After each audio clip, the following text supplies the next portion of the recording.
I love having the fans out here, and we've gotten a lot of good work in, and so it's been great. You hear these guys in the background. It's awesome to have them here. You know, this is a time of year where a lot of your players are coming to us and saying these are the moments where we build chemistry, cohesion, we kind of identify who we're going to be as a team. Do you have a better sense leaving these 10 practices of what that group is going to be? I think we do, JB. I think we've really started to develop ourselves.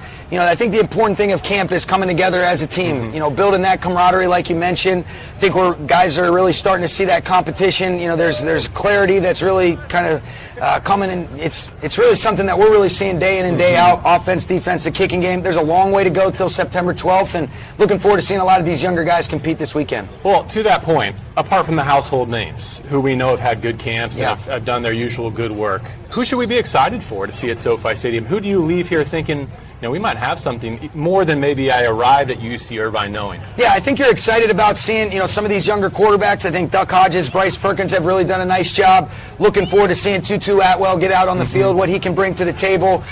Ernest Jones at the linebacker position. But a lot of these guys that we are counting on, we're going to continue to take kind of a similar approach to what we've taken in years past, and we'll use those practices as against other teams as kind of their preseason games. Speaking of the quarterbacks, do you have a plan that you're willing to kind of put forward for us in terms of how Saturday will go? We're working through that right now, JB, but I think it can be, you know, you can expect something with a 50-50 split between Bryce and Duck.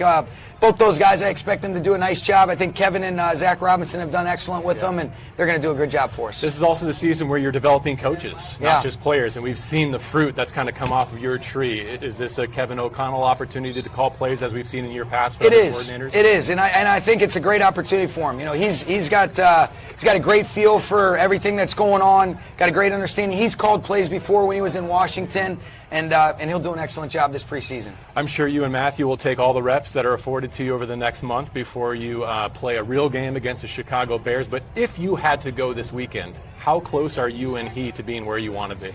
Well, I think we've got a really good rapport established. He's got great ownership, great command. I think he's really stacked a bunch of good days on top of one another. We've gotten a lot of different situations. We're really, I feel like, communicating on the same page, have a great feel for one another, but we're going to continue to use that time to our benefit. There's a lot of things that we want to continue to get ironed out, but I'm really pleased with where he's at right now. And I think the news item of this week, do you have more answers or questions regarding who's going to snap that first football to him against the Chicago Bears? Yeah, I think we're starting to get some clarity on that. You know, Brian Allen is really starting to assert himself. I think, you know, Austin Corbett's been outstanding at the right guard position. Bobby Evans is another guy that we expect that if need be, you know, he can play at a high level. But Brian's really done a nice job. We're going to continue to evaluate it. But if we were to play right now, you know, he's done a good job, and he would be our center. Everyone knows about your decision to kind of hold starters back, to get a lot of your good work in Oxnard against the Cowboys, upcoming against the Raiders, and not necessarily under the bright lights of SoFi Stadium in the preseason. Do you feel like your early season results through 4 years have validated that approach?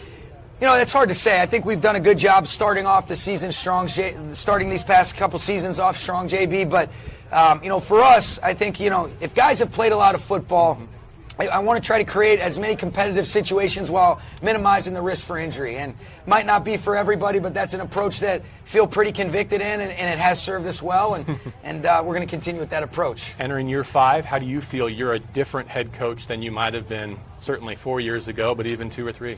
Well, I think you continue to understand the importance of being surrounded by great people. You know, it's the coaches, the players feel really good. I think I have a better feel for the balance that you want to be able to have. Hey, let's work hard, but let's work smart. Let's get your rest, take better care of yourself, and if I can continue on this trajectory, I'll be a lot less irritable during the season, I think. Speaking of, last question for me has to do with the Coach McVay show. Now that you are a critically acclaimed podcast host, are you ditching me and DeMarco? Do you need us? Are you just going to host a call-in show yourself? I think I still need you right there. You need to carry me. But it was the most fun that I never am going to have again doing that podcasting. The most fun you're never going to have again. No, it was great, though. I enjoyed it, but I'm going to continue to hang with you and always enjoy speaking with you, man. All right, to our audience in person, how about a round of applause for Sean McVay as he embarks thanks for being here, guys. On the 2021 campaign. Thanks for a great Rams camp to all of you and to Sean McVay, and thank you for joining us on all of our channels for Rams Camp Live, presented by UNIFY Financial Credit Union.